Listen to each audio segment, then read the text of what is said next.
할렐루야. 자, 오늘 이 시간 우리 주님께 나오신 저와 여러분들을 환영하며 축복합니다. 자, 오늘 이 시간 늘상 나오는 예배 시간이다 라고 생각하지 마시고, 우리가 오늘 이 시간은요, 우리가 인생을 살아가면서 나의 인생 가운데 가장 젊은 시절이잖아요. 근데 이 가장 젊은 바로 이때에 오직 우리 주님을 더욱더 바라보시고, 우리 이 시간 특별히 우리 주님이 주시는 말씀에 새 힘을 얻고 돌아가시는 저와 여러분들이 되시기를 간절히 바랍니다.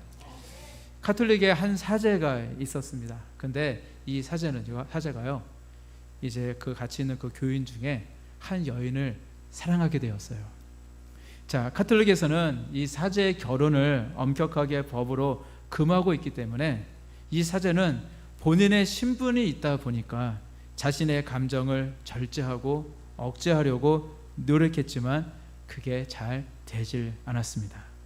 자, 이 사제는 이 여인을 너무나도 사랑했기 때문에 이 여인을 도저히 포기할 수가 없었습니다. 자, 그래서 드디어 결단을 내립니다. 그동안 해왔던 사제직도 다 내려놓고 사랑하는 그 여인과 이제 결혼을 하게 된 겁니다. 그리고 결혼을 하고 나서 얼마 후에 아이를 낳게 되었습니다. 자, 사제였던 그 남성은요, 드디어 아빠가 된 거거든요. 아버지가 되었는데, 그리고 나서 그는 이런 고백을 했습니다. 제가 지금까지 가르친 하나님 아버지의 사랑은 너무나도 피상적이었습니다. 저는 제 아이를 얻고 아버지가 된 다음에야 하나님 아버지의 그림자를 조금이나마 설명할 수 있게 되었습니다 라고 이야기를 했습니다. 자, 예로부터요, 우리의 그 어르신들, 연세가 드신 어르신들이 우리가 결혼하기 전에는요, 사실 좀 애취급을 하시거든요. 그러다가 결혼을 하고 나서 아이를 낳게 되면 그렇게 어른 대접을 해주는 이유가 바로 여기 있는 것 같습니다. 아이를 낳아본 사람과 그렇지 않은 사람, 좀 그 사람의 모습은 여러모로 다를 수밖에 없습니다. 자, 아이를 낳고 부모가 되어 보니까 그동안 자신을 키워주셨던 부모님의 이 마음, 부모님의 이 사랑을 이제 피부로 느껴지게 되어지고요. 아, 내 부모가 나를 이런 마음으로 키우셨구나 라는 사실을 깨닫게 되는 겁니다. 자신의 그 자녀를 위해서라면요, 희생도 마다하지 않고요, 어디에서 그런 힘이 생겼는지 아이를 위해서라며 정말 없던 힘까지 막 불끈불끈 막 솟아나서 뭐 밤잠도 뭐 설쳐되고 평상시에는 뭐 8시간 9시간 자야 되는데 이 아이 때문에 한두 시간을 자면서 정말로 그렇게 잠까지 설쳐가면서 그 아이를 위해 애쓰게 되는 겁니다. 자, 그것이 바로 사랑의 힘입니다. 그래서 아이가 생기면요, 철이 없던 아빠도요, 책임감이 생기고요, 성실해지는 것을 보게 되어집니다. 이처럼 우리가 머리로만 생각하고 있는 그 머리로만 이해하고 있는 이 사랑이라는 이 말과 실제로 부모가 되어서 느껴지게 되어지는 사랑은요, 완전히 다른 겁니다. 그래서 부모가 되어서 철이 드는 사람들이 이 땅에 참 많이 있는 것 같습니다. 자, 우리가 사랑에 대해서 우리가 익히 들어서 아시겠지만 여러 가지 단어로 사랑을 표현하잖아요. 뭐 에로스, 필레오, 뭐 그런 아가페, 뭐 이런 여러 가지 단어로 이제 사랑이라는 단어들이 있는데, 자, 근데 보통 이 부모님의 사랑을 가리켜서 절대적이고 무조건적인 사랑이라는 의미로 아가페의 사랑에 비유를 합니다. 그런데 사실 이렇게 헌신적인 부모의 사랑도요, 온전한 아가페의 사랑이다라고 이야기할 수는 없습니다. 왜냐하면 우리의 인생은요, 완전할 수가 없습니다. 이 아가페의 사랑은요, 우리 하나님의 완전한 사랑이기 때문입니다. 그러나 이렇게 부모가 되어서 자녀를 낳고 자녀를 사랑으로 키우게 되다 보면요, 나를 위해 십자가에서 대신 죽으셨던 우리 하나님의 아가페의 사랑을 조금이나마 깨닫게 되는 것 같습니다. 저도 아이들을 키워왔던 입장에서 그동안 이제 저희 집 아이들을 보면서 정말 아버지의 마음이 어떤 것인지 조금은 알거든요. 다 알을 수 없겠지만 조금은 알거든요. 내 아이가 지혜롭고 건강하게 자라길 원합니다. 제 아이가 하나님께 정말로 귀하게 쓰임받는 큰 인물이 되기를 바라고요. 내 아이가 세상에서 방황하지 않고 정말로 곱고 바르게 잘 자라고 우리 예수님을 끝까지 잘 믿고 우리 주님 주시는 복과 은혜 가운데, 이 단어가 중요해요, 행복하게 살기를 원합니다. 부모는요, 그 마음이 있거든요. 내 자녀가 나보다 행복하게 살기를 원해요. 자, 그런데 우리의 영원하신 아버지 하나님도요, 바로 자녀들인 저와 여러분들을 바라보실 때에도 바로 동일하게 이런 마음으로 바라보고 계신다라는 것입니다. 하나님은요, 우리가 하나님의 자녀로서 우리의 믿음이 바르게 성장하기를 원하시고요, 세상의 죄악 가운데 살아가는 것이 아니라 하나님의 말씀 가운데 살아가고 하나님의 품 안에 살아가면서 늘 행복하게 살아가기를 원하시는 줄로 믿습니다. 자, 따라서 우리는 어떻게 살아가야 되겠습니까? 우리를 사랑하시는 우리 아버지 하나님이 보시기에 우리는 부끄럽지 않은 삶을 살아가야겠죠. 우리도 정말로 하나님께서 우리에게 크신 사랑을 우리에게 주셨는데, 그렇다면 우리도요, 그 은혜를 받은 자답게 우리는 살아가야 될 것입니다. 자, 우리가 육신에 부모가 있는 자녀로서 항상 부모님께 사랑만을 받는 것이 아니라 그 사랑에 보답하며 부모를 공경하며 효도하며 그렇게 살아가듯이, 자, 우리도 하나님의 사랑을 받은 하나님의 자녀로서 우리 하나님을 우리도 공경하며 살아가야 될 것입니다. 그런데 자, 어떤 게 가장 큰 공경인가 라는 생각을 해보게 되어지면, 자, 우리 육신의 부모님도요, 정말로 그 마음을 기쁘시게 해드리는 것이 그게 진짜 공경이 아닐까라는 그런 생각을 해보게 되어져요. 자, 우리 부모님들이 자녀들에게 진짜로 원하는 건요, 용돈을 많이 드리는 거요. 물론 용돈을 많이 드리면 좋아하시겠죠. 근데 그게 사실은 중요한 것이 아닙니다. 자신의 자녀를 바라보면서 그 마음에 기쁨이 있는 것, 사실 그것보다 더 큰 효도는 없을 것입니다. 아무리 세상적으로 출세를 했다 하더라도 그 마음에 불안감을 주는 정말로 그러한 늘 가시 같은 자녀들이 있거든요. 뭐 가끔씩 용돈은 이제 드리지만은 사실 잘 찾아뵙지도 않고 그저 형식적인 그런 자녀 노릇만 하고 있는 그런 자녀들, 그런 모습은 사실 부모님의 마음을 기쁘시게 해드릴 수는 없을 것입니다. 더군다나 평소에 전화 한 번도 하지 않고 정말로 생전 찾아오지도 않는 그런 자녀인데 뭔가 인생에 문제가 생겼거든요. 그래서 그 문제를 해결하려고 부쓱 찾아와가지고 막 돈만 요구하는 그런 자녀가 있다면 아마 그것보다 더 큰 불효자는 없을 것입니다. 자, 그러나 비록 내가 조금 가난하다고 할지라도 평소에 늘 안부 전화도 좀 자주 드리고 잘 찾아뵙고 늘 부모님의 마음을 정말 편안하게 해드리고 정말 기쁨을 드릴 수 있는 그런 자녀라면 사실은 그런 자녀가 진짜 그 부모님이 보기에 진짜 효자이고 효녀인 것입니다. 자, 이와 같이 우리 하나님을 공경하며 살아가기를 원하십니까? 그렇다면 우리 하나님을 자주 찾아뵈시길 바랍니다. 우리 하나님을 자주 찾아뵈어야 돼요.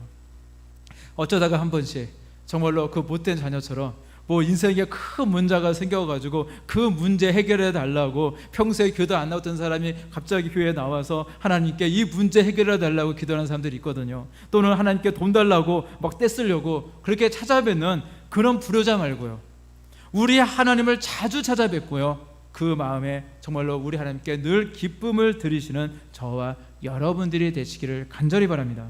그래서 우리가 평소에 이렇게 주님께 나와서 기도하고 예배드리는 이 시간이 참으로 귀하고 값진 시간인 것입니다. 그리고 우리 하나님께 드릴 수 있는 기쁨은요, 성경에 기록되어 있는 것처럼요, 뭐니 해도 바로 믿음입니다. 우리 하나님께는요, 이만한 믿음을 보지 못하였노라. 정말로 이런 모습을 보실 때에 우리 하나님께서는 가장 기뻐하신다는 사실을 여러분들 분명히 알고 늘 우리 주님께 우리의 믿음을 드릴 수 있는 저와 여러분들이 되시기를 간절히 바랍니다.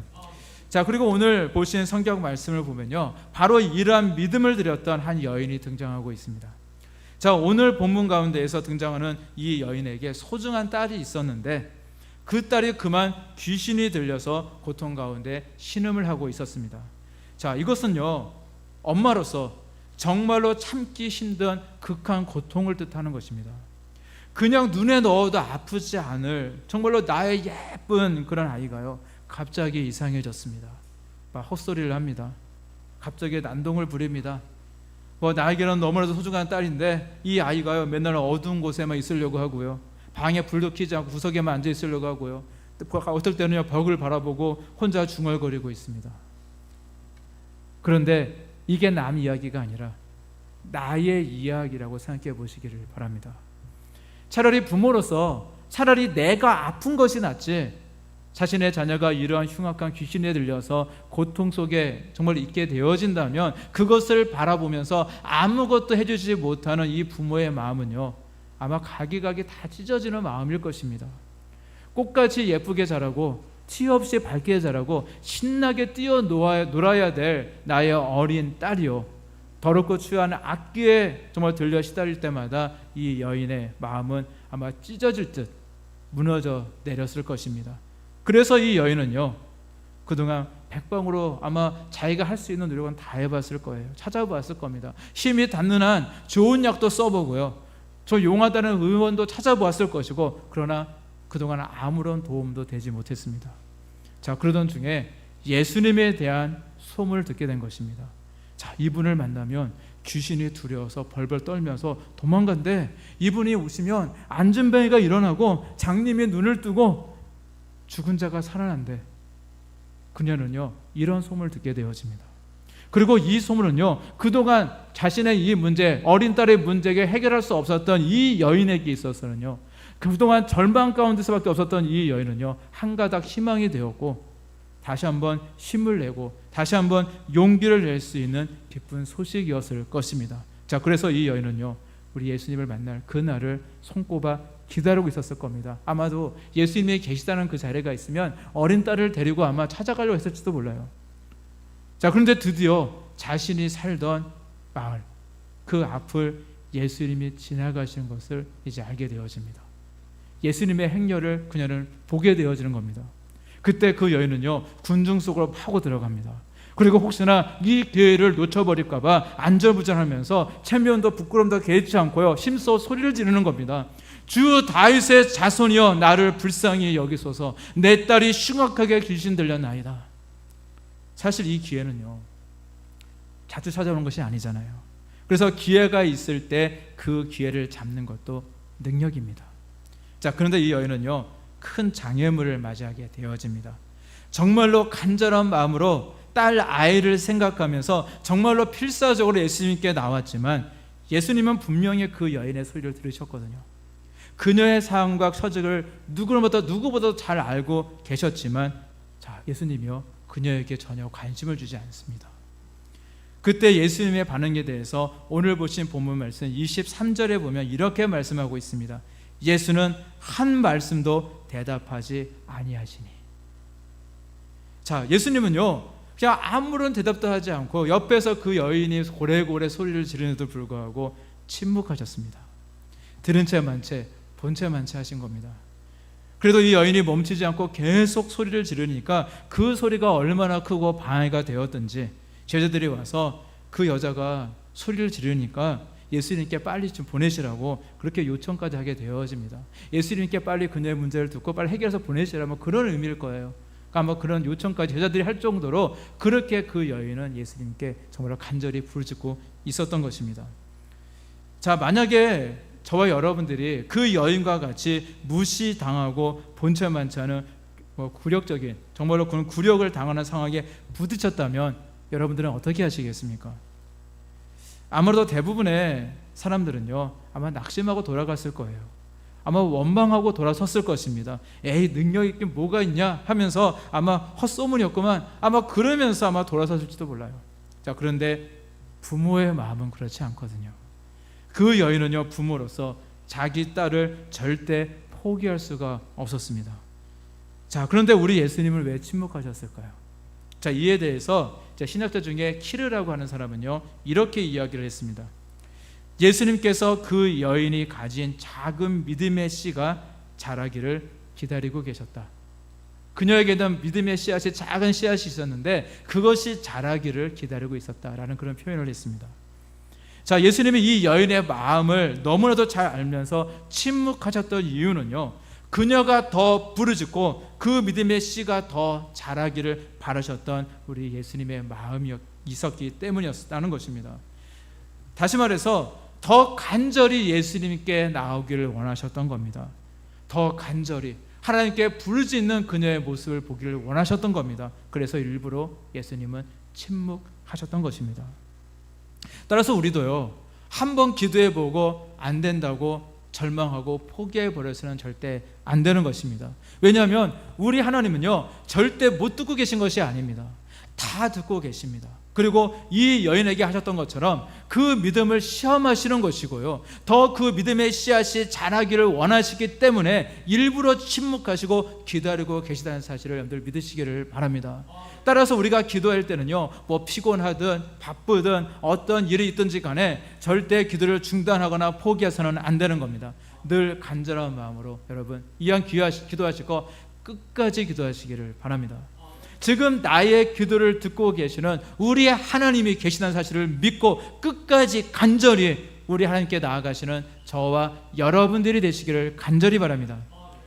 자, 그리고 이 이방 여인은요, 이 첫 번째 테스트는요 잘 통과를 했습니다. 자, 예수님의 침묵에도 아랑곳하지 않고 계속 자신을 불쌍히 여겨달라면서 자신의 딸을 치료해달라면서 끝까지 포기하지 않고 더욱 간청을 하게 됩니다. 자, 그런데 예수님은 거기에서 한술 더 뜨십니다. 이 여인은 이제 두 번째 장애물을 봉착하게 되어집니다. 자, 24절 말씀에 이렇게 기록하고 있습니다. 예수께서 대답하여 이르시되 나는 이스라엘 집에 잃어버린 양 외에는 다른 데로 보내심을 받지 아니하였노라 하시니 말씀하고 있어요. 자, 아마 이 정도까지 보면 대개의 사람들은 아마 포기하고 말 것입니다. 예수님께서 직접 너는 나랑 상관이 없으니까 안 된다라는 말씀이거든요. 다른 말로 다른 데 가봐서 알아보라는 겁니다. 나는 유대인들을 위해서만 온 거지 이방인들 늘 관심 없으니까 다른 데로 가봐라, 이런 말씀이에요. 그런데 밀어내면 밀어낼수록 더 가까이 다가오는 정말로 그녀의 모습이 있었다는 겁니다. 예수님을 밀어내시는데 이 여인은요 더욱 주님께 다가와 더 간절히 간청했다는 사실입니다. 자, 예수님께서 이 사역을 하셨던 이 두로와 시돈 지역은요 이방 지역입니다. 자, 이곳은요 지중해를 끼고 있는 해안 도시로서 예로부터 굉장히 부유한 도시였어요.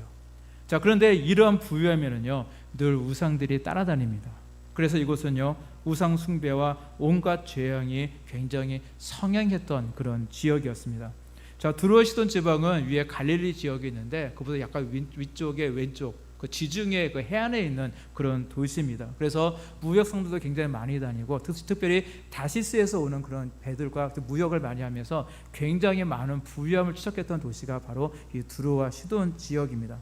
자, 그런데 이 특별히 이 시돈 지방은요, 이 지방이 유명한 이유는 무엇이냐면 과거에 이 바알 우상을 특별히 섬겼던 그런 여자가 있었거든요.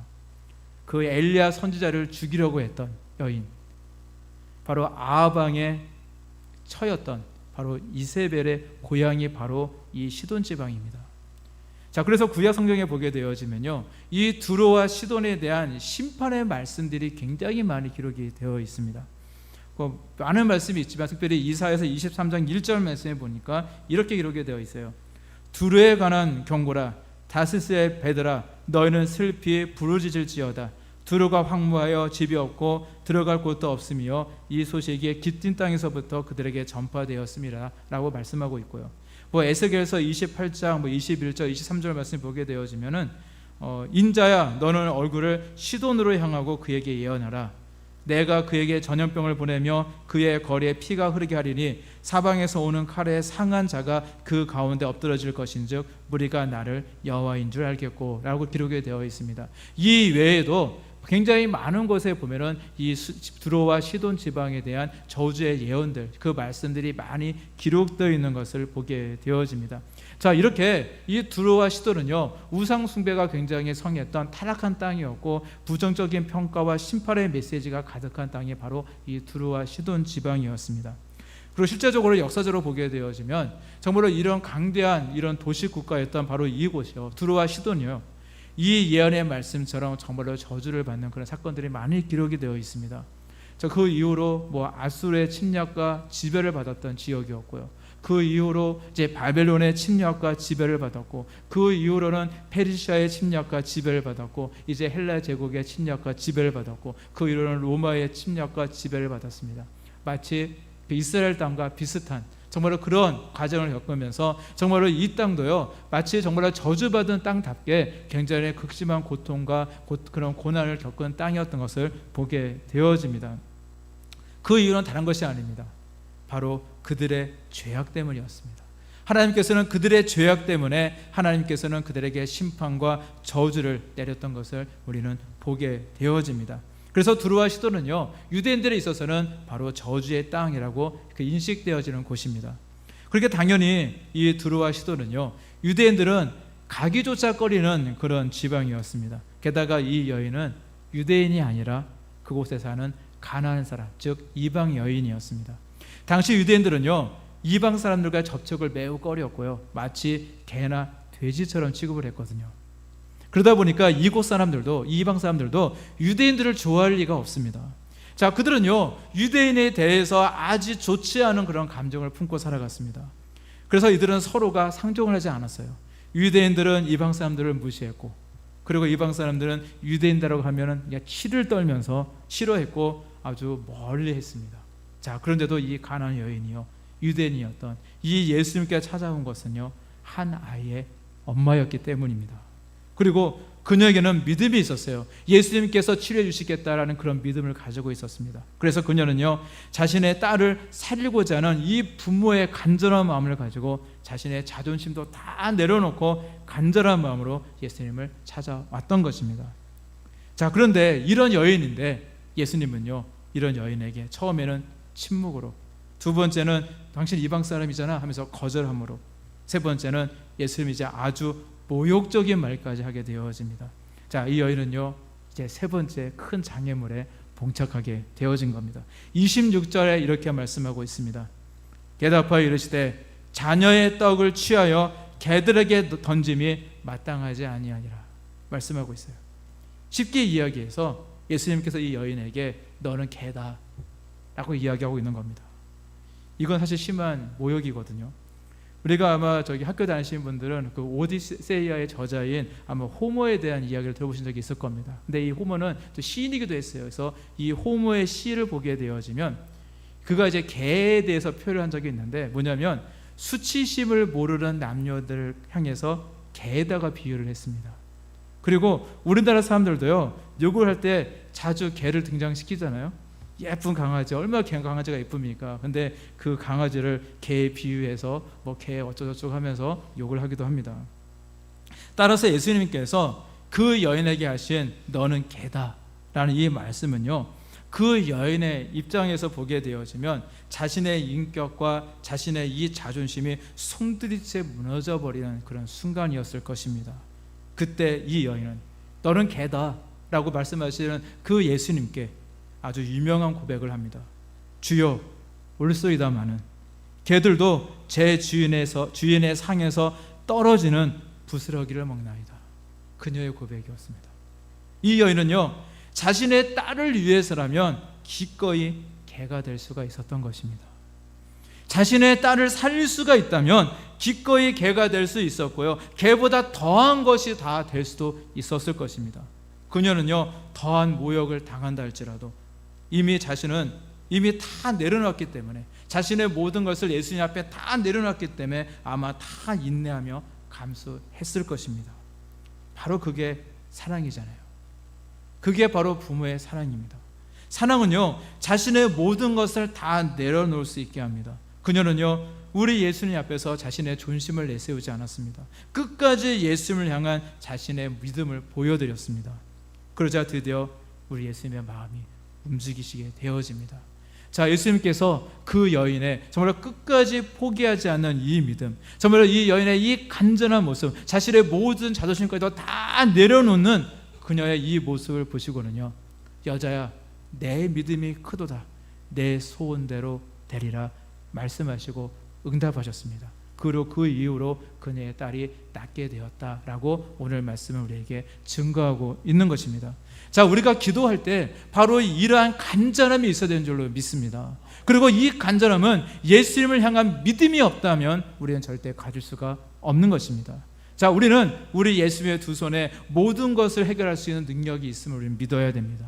우리 예수님께는 절대 불가능이 없다는 사실을 우리는 믿어야 됩니다. 그리고 그러한 믿음이 있을 때 우리는 끝까지 간절히 우리 예수님만을 붙들며 나아갈 수가 있는 줄로 믿습니다.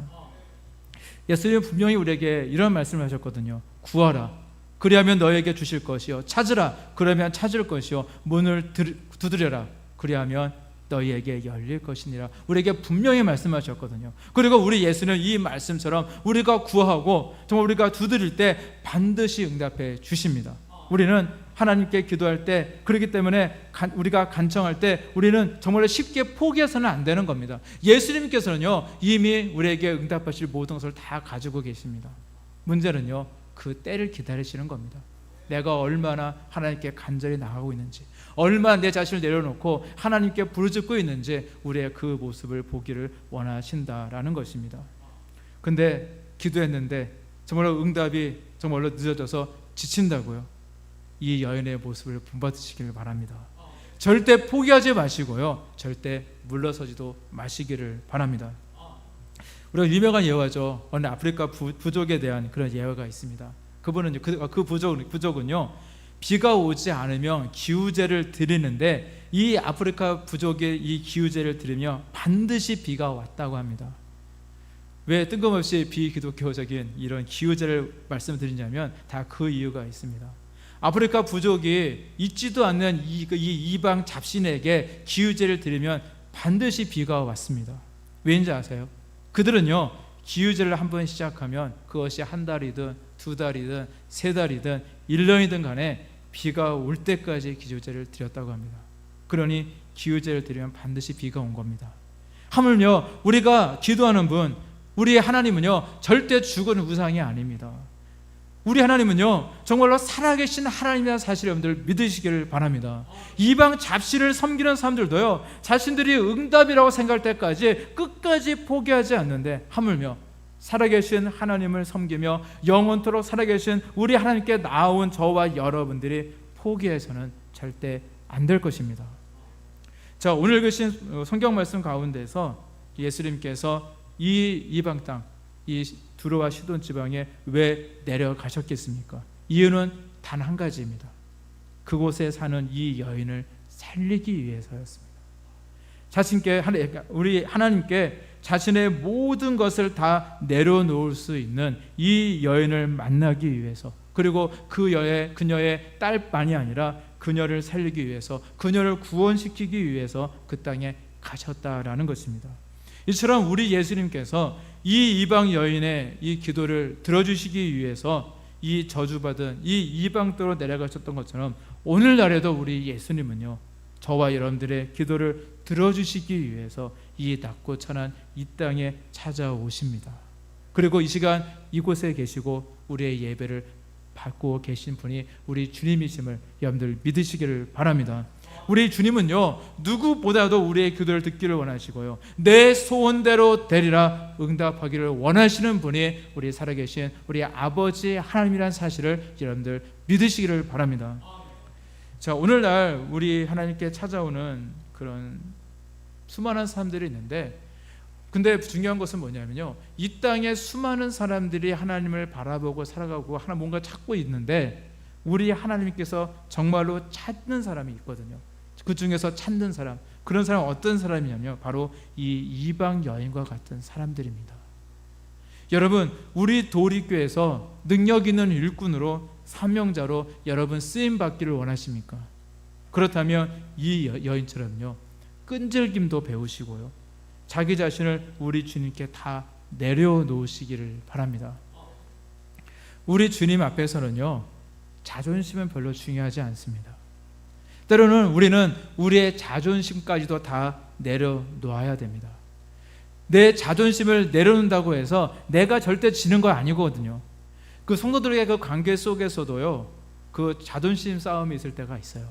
제가 지금까지 우리 도리교회 사역을 하면서 사실 성도들이 서로 붙어서 싸우는 것도 같이 본 적도 있는데 정말로 그런 일들이 있습니다. 그런데 참는 게 승리하는 겁니다.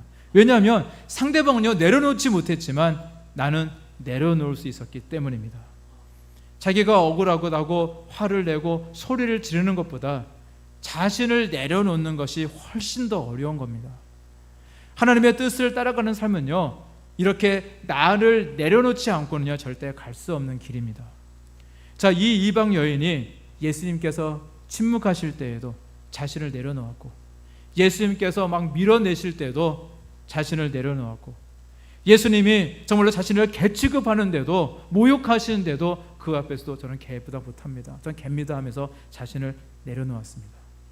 그래서 그녀는요 결국 믿음의 주인공이 될 수 있었고요, 우리 예수님의 기적의 역사를 경험할 수가 있었던 것입니다. 우리가 더 이상 성경에서는 그녀에 대한 기록이 이제 없지만 아마도 초대교회의 큰 일꾼이 되었을 것입니다. 평생을 살아가면서 자신이 만난 하나님의 아들, 구세주이신 우리 예수님을 전하며 수많은 영혼들을 주님께로 인도하는 전도자의 사명을 아름답게 감당하며 그녀는 살아갔을 것입니다. 자, 우리도 쓰임 받아야 되잖아요.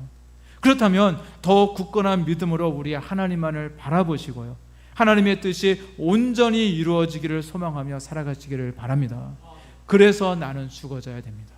나의 성질도, 나의 욕망도, 나의 바램도, 나의 생각, 나의 경험도 다 내려놓고 오직 하나님만을 바라보며 우리는 나아가야 되는 줄로 믿습니다. 설령 자존심이 심하게 상하는 경우가 생겨도요, 하나님의 뜻을 쫓기 위해서는요 참고 내려놔야 될 때가 있습니다. 그러면 하나님께서는요 우리에게 꿈을 주십니다. 하나님의 뜻이 바로 나의 비전이 되어지고요, 하나님의 꿈이 바로 나의 꿈이 되어집니다. 그것이 바로 우리 도리 비전인 줄로 믿습니다. 도리 비전은요 하나님께서 그냥 생뚱맞게 사람들 모아가지고, 능력 있는 사람들 모아가지고 그냥 너는 이런 능력이 있으니까 이거 하고, 너는 이런 능력이 있으니까 이거 하고, 너 이렇게 해라, 그게 도리 비전이 아닙니다. 하나님의 뜻이 바로 자신의 사명인 줄을 깨달은 사람들, 정말 하나님의 뜻이라면 내 자신의 모든 것을 다 내려놓고 순종할 수 있는 사람, 바로 그 한 사람 한 사람을 통해서 우리 아버지 하나님께서는 이 놀라운 비전을 이루어 주실 줄로 믿습니다. 저와 여러분들은 다 기회를 부여받았습니다. 우리 하나님은 공평하신 분이십니다. 언제나 우리 하나님 보시기에 됐다, 이만한 믿음을 내가 본 적이 없구나 하면서 정말로 우리 하나님께서 많은 천국 천사들에게 자랑하실 만한 그런 믿음의 일꾼들이 되시기를 간절히 바랍니다. 자, 그런데 우리 인생에도요 아마 저희 제일 힘들 때가 언제일까라고 생각해 보면은 응답받기 바로 직전이 가장 힘들지 않나, 그런 생각을 해보게 되어집니다. 자, 우리가 이런 말이 있잖아요. 동이 트기 직전에 가장 어둡다라는 그런 말이 있는 것처럼 우리 신앙의 생활의 그 가운데서도 저의 경험, 그리고 우리의 수많은 믿음의 선조들의 이 경험을 미루어 볼 때도요 응답되기 직전에가 가장 힘든 것 같습니다. 마치 오늘 본문의 가나안 여인처럼 우리 주님이 주시는 마지막 테스트가 있거든요. 바로 나를 온전히 내려놓아야만 통과할 수 있는 테스트가 있습니다. 그게 사실 가장 힘든 겁니다. 그리고 저와 여러분들이 하나님의 뜻을 위해서, 하나님의 나라를 위해서, 하나님께서 원하시는 길로 가기 위해서 내 자신을 온전히 다 내려놓을 수 있다면 우리는 반드시 믿음의 주인공, 응답의 주인공, 비전의 주인공이 될 수 있는 줄로 믿습니다. 우리는 연약하시지만 우리 하나님께서 행하시기 때문이거든요. 나는 연약하지만 내가 모든 것을 내려놓고 비워놓을 때 하나님께서는 우리의 그 연약한 그 심령, 내 그릇이 많이 깨끗해진다면 그 그릇에 황금 보화를 채우시면 그것이 바로 그 보화 그릇이 되는 것처럼 저와 여러분들에게 능력도 주시고 환경도 주시고 정말로 저와 여러분들의 아름다운 꿈을 이루어갈 수 있도록 하나님께서 많은 것들을 부어 주실 줄로 믿습니다. 그래서 우리는 내 자신을 비워야 되는 겁니다. 내 욕심도 비워버리고 내 이성과 경험, 내 학식도 다 비워버리고 하나님의 뜻이라면 무조건 순종하고 하나님의 뜻이라면 그것을 위해서 정말 발벗고 나설 수 있는 그런 믿음 있는 저와 여러분들이 되시기를 간절히 바랍니다. 그럴 때 우리의 소원들 우리 하나님께서 허락해 주실 줄로 믿습니다. 내 소원대로 되리라 말씀하시는 우리 주님의 응답 꼭 받으시고요, 늘 승리하며 살아가시는 저와 여러분들이 되시기를 우리 주님의 이름으로 간절히 축원합니다. 기도하시겠습니다.